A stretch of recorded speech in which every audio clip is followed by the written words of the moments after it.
Super match de Mbappé. Le trio offensif a encore frappé. C'est ça qu'on veut. Mais sinon, quelle déception des Citizens. On dirait que l'administration ne voulait pas valider le salaire des joueurs. Donc, ils n'ont pas voulu courir. Zéro intensité et zéro contre-pressing. Contre-pressing. Jouer contre City et il n'y a pas de contre-pressing pour récupérer le ballon et tout ça. Non. Zéro tir cadré en première période. Mbappé, il a claqué en triplé. Un triplé, match de référence de Mbappé. Dès la 4e minute de jeu, City était éliminé. Mbappé qui a claqué le premier but sur un long ballon de Asensio. Mais non, ce jeune, il va nous faire tomber amoureux de lui. Il est incroyable défensivement. Et aujourd'hui, cette passe décisive pour Mbappé. Oui, Mbappé, il était chaud, vraiment. Et j'ai kiffé de voir Mbappé vraiment létal devant le goal. Pendant ce temps, City n'a pas cadré un tir en première période. Et ils ont fini avec un tir. Imagine bien. Un match de Manchester City de Guardiola, première mi-temps qui termine sur un tir, zéro tir cadré. Un tir. Imagine bien. Un tir. Tu sais ce que ça veut dire. Donc, zéro intensité. Donc, les joueurs n'ont pas voulu courir sur le terrain. Et City, c'est une équipe, quand les joueurs ont le ballon et contrôle, passe et rapidité, tout ça, il n'y avait pas du tout ça. C'est comme si les joueurs n'avaient pas leur salaire, ils s'embrouillaient dans le vestiaire avant de sortir et tout ça. Mais c'était quoi ça? Déception totale, une honte. Mais comme le Real n'a pas l'habitude de nous donner des humiliations à ses adversaires, mais là, c'était pour les humilier facilement. 5 buts à 0, c'était même trop petit. Mais non, le Real n'était même pas prêt pour jouer un match pareil. Dès la première minute de jeu, ça se voyait que le Real allait rester dans sa moitié de terrain et partir en contre-attaque. Mais cerise sur le gâteau, long passe de Asensio pour servir Mbappé qui a claqué le premier but. Je pense même que City était déjà mort dans les vestiaires. Parce que là, il n'y avait plus d'envie sur le terrain. Les joueurs n'ont pas voulu courir. Donc, ça se voit qu'ils marchaient comme ça. Il n'y avait pas d'intensité, rien. Quand je parle du contre-pressing, City, tu joues contre City, ils n'essayent même pas de récupérer le ballon dans ta moitié de terrain, qui ne cadre même pas un tir. C'est une honte.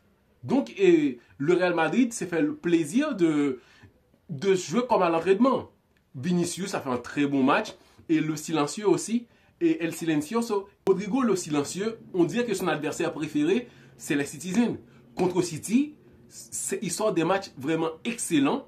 Et en fait, aujourd'hui, le Real est attaqué avec 3 joueurs. 3 joueurs, ça suffisait pour faire le taf. Parce que Rodrigo, qui joue tellement bien, avec Mbappé, wow, franchement, Mbappé, c'est 10 sur 10. 10. Parce que c'est pas que marquer le triplé, mais des buts vraiment à la hauteur du joueur. À la hauteur d'un joueur qui a marqué un triplé dans une finale de Coupe du Monde. Parce que Mbappé, franchement, il est à part. C'était un match plaisant pour les Madrilènes, mais City n'était pas à la hauteur. Ça gâche un peu le plaisir de bien savourer les buts de Mbappé. Et c'est pas que marquer les buts, mais ce sont des vrais buts d'un attaquant. Et c'est pas que du tapping comme ça rentre dans la cage. Mais sinon, c'est un joueur qui est allé chercher les buts. Il a créé tout ça. Donc, à côté, il y avait Rodrigo, Vinicius.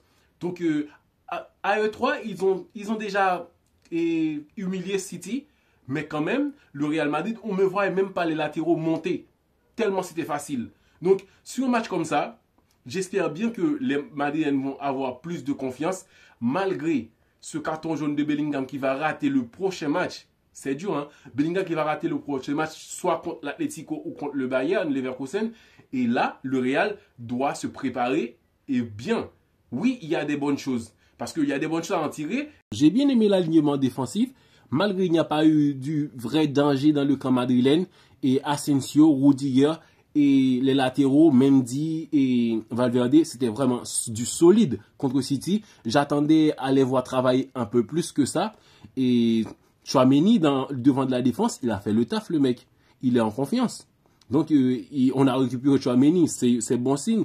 Et en plus de ça, il y a Ceballos qui joue très très bien et qui est très créatif au milieu de terrain. Le Real a besoin de ça. Et c'était un match vraiment plaisant pour les Madrilènes en partie parce que le duel, on s'attendait à beaucoup plus que ça. Parce que City qui devait tout tenter, mais quand même les joueurs étaient vraiment déboussolés sur le terrain. Il n'y avait plus d'envie et ça a tué le match. Ça a tué le match et malgré les 3 buts d'Mbappé, on ne sentait pas comme quoi et cette fureur de sentir et le vibe que le Real a marqué en but contre City et tout ça. on sentait plus cette envie-là. Et City, à l'aller, était bien meilleur qu'au retour, qu'au match retour. Donc, c'est déception totale. Et je pensais même que Ancelotti allait sortir Mbappé un peu plus tôt et pour faire tourner et tout ça. Donc, c'est Real Madrid aussi qui doit continuer à s'améliorer parce que City est vraiment malade. Ce n'est pas par rapport à ce match-là qu'on va dire que le Real Madrid est redoutable ou qu'ils sont déjà en finale parce qu'ils vont jouer soit l'Atlético ou Bayer Leverkusen. Moi, perso, j'aimerais les voir affronter Bayer Leverkusen, un duel, Xabi Alonso, au Bernabeu, de retour et tout ça. Mais sinon, c'était bien de voir encore une fois et que Vinicius, Mbappé, Rodrigo, ils peuvent jouer ensemble. Et c'est une bonne chose pour le Real Madrid. J'espère bien qu'ils vont tenter encore une fois de démontrer leur puissance en Liga. Parce qu'en Liga, ça ne marche pas. Il faut être sérieux. En Liga, ça ne marche pas. Donc, contre une équipe de City aussi faible, ça peut leur donner plus de confiance, d'essayer de jouer un peu plus ensemble, de ne pas être trop perso. Mais sinon, c'était vraiment, waouh, un cadeau pour le Real Madrid et qui a fait plaisir à ses fans au Bernabeu. Donc, le prochain match, c'est contre Girona. Girona et Bellingham ne sera pas présent, tout comme il ne sera pas contre le prochain adversaire du Real Madrid en Ligue des Champions. Mais le Real a donné du plaisir à ses fans, mais ce match-là n'a pas vraiment fait vibrer les fans du football. Parce que je m'attendais à voir un peu plus que ça. Et il y a des buts, oui, des très beaux buts de Mbappé. Mais il manquait quelque chose, il manquait de l'intensité dans le jeu des Citizens. Et le Real Madrid, c'est comme à l'entraînement. Et il y a beaucoup de choses positives dans ce Real Madrid-là, des joueurs en confiance.